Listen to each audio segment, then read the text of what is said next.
Hey guys, so today we're reading Numbers chapter 16, and today's verse of the day is 1 Corinthians 3 verse 7. So neither the one who plants nor the one who waters is anything, but only God who makes things grow.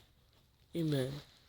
So today we're reading Numbers chapter 16. Numbers chapter 16.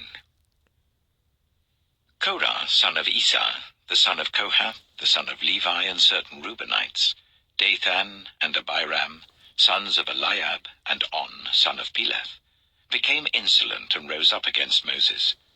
With them were 250 Israelite men, well-known community leaders, who had been appointed members of the council. Hold up, guys, I need to do something real quick. I'm so sorry about that, guys, so let's continue. Numbers chapter 16. It's fine. Korah, son of Esau, the son of Kohath, the son of Levi, and certain Reubenites, Dathan and Abiram, sons of Eliab, and On, son of Peleth, became insolent and rose up against Moses. With them were 250 Israelite men, well-known community leaders, who had been appointed members of the council. They came as a group to oppose Moses and Aaron, and said to them, "You have gone too far. The whole community is holy, every one of them, and the Lord is with them. Why then do you set yourselves above the Lord's assembly?" When Moses heard this, he fell face down. Then he said to Korah and all his followers, "In the morning the Lord will show who belongs to him and who is holy, and he will make that person come near him. The man he chooses he will cause to come near him. You, Korah, and all your followers are to do this. Take censers, and tomorrow put burning coals and incense in them before the Lord. The man the Lord chooses will be the one who is holy. You Levites have gone too far." Moses also said to Korah, "Now listen, you Levites. Isn't it enough for you that the God of Israel has separated you from the rest of the Israelite community, and brought you near himself to do the work at the Lord's tabernacle, and to stand before the community and minister to them? He has brought you and Hold all up, your fellow guys. Levites." I'm so sorry about that, guys, so let's continue. "But now you are trying to get the priesthood too. It is against the Lord that you and all your followers have banded together. Who is Aaron, that you should grumble against him?" Then Moses summoned Dathan and Abiram, the sons of Eliab. But they said, "We will not come. Isn't it enough that you have brought us up out of a land flowing with milk and honey to kill us in the wilderness? And now you also want to lord it over us? Moreover, you haven't brought us into a land flowing with milk and honey, or given us an inheritance of fields and vineyards. Do you want to treat these men like slaves? No, we will not come." Then Moses became very angry and said to the Lord, "Do not accept their offering. I have not taken so much as a donkey from them, nor have I wronged any of them." Moses said to Korah, "You and your followers are to appear before the Lord tomorrow, you and they and Aaron. Each man is to take his censer and put incense in it, 250 censers in all, and present it before the Lord. You and Aaron are to present your censers also."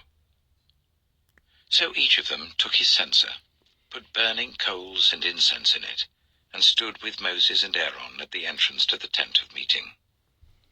When Korah had gathered all his followers in opposition to them at the entrance to the tent of meeting, the glory of the Lord appeared to the entire assembly. The Lord said to Moses and Aaron, "Separate yourselves from this assembly, so that I can put an end to them at once." But Moses and Aaron fell face down and cried out, "O God, the God who gives breath to all living things, will you be angry with the entire assembly when only one man sins?" Then the Lord said to Moses, "Say to the assembly, 'Move away from the tents of Korah, Dathan, and Abiram.'" Moses got up and went to Dathan and Abiram, and the elders of Israel followed him. He warned the assembly, "Move back from the tents of these wicked men. Do not touch anything belonging to them, or you will be swept away because of all their sins." So they moved away from the tents of Korah, Dathan, and Abiram.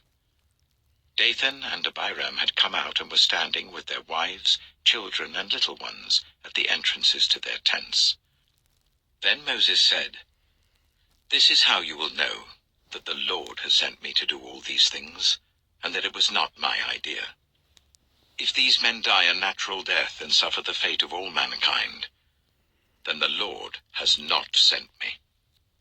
But if the Lord brings about something totally new, and the earth opens its mouth and swallows them, with everything that belongs to them, and they go down alive into the realm of the dead, then you will know that these men have treated the Lord with contempt." As soon as he finished saying all this, the ground under them split apart, and the earth opened its mouth and swallowed them and their households, and all those associated with Korah, together with their possessions. They went down alive into the realm of the dead, with everything they owned. The earth closed over them, and they perished, and were gone from the community. At their cries, all the Israelites around them fled, shouting, "The earth is going to swallow us too." And fire came out from the Lord, and consumed the 250 men who were offering the incense.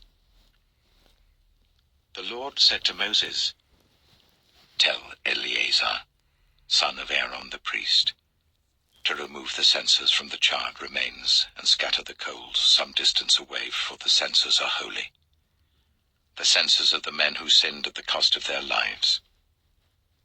Hammer the censers into sheets to overlay the altar, for they were presented before the Lord and have become holy. Let them be a sign to the Israelites."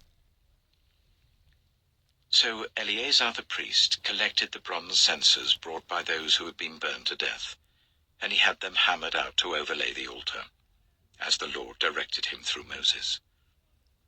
This was to remind the Israelites that no one except a descendant of Aaron should come to burn incense before the Lord, or he would become like Korah and his followers. The next day, the whole Israelite community grumbled against Moses and Aaron. "You have killed the Lord's people," they said. But when the assembly gathered in opposition to Moses and Aaron and turned towards the tent of meeting, suddenly the cloud covered it, and the glory of the Lord appeared. Then Moses and Aaron went to the front of the tent of meeting, and the Lord said to Moses, "Get away from this assembly, so that I can put an end to them at once." And they fell face down. Then Moses said to Aaron, "Take your censer and put incense in it, along with burning coals from the altar, and hurry to the assembly to make atonement for them. Wrath has come out from the Lord. The plague has started."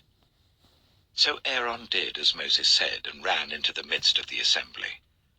The plague had already started among the people, but Aaron offered the incense and made atonement for them.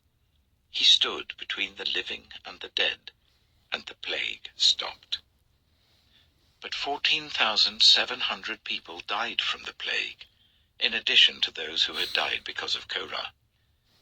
Then Aaron returned to Moses at the entrance to the tent of meeting, for the plague had stopped.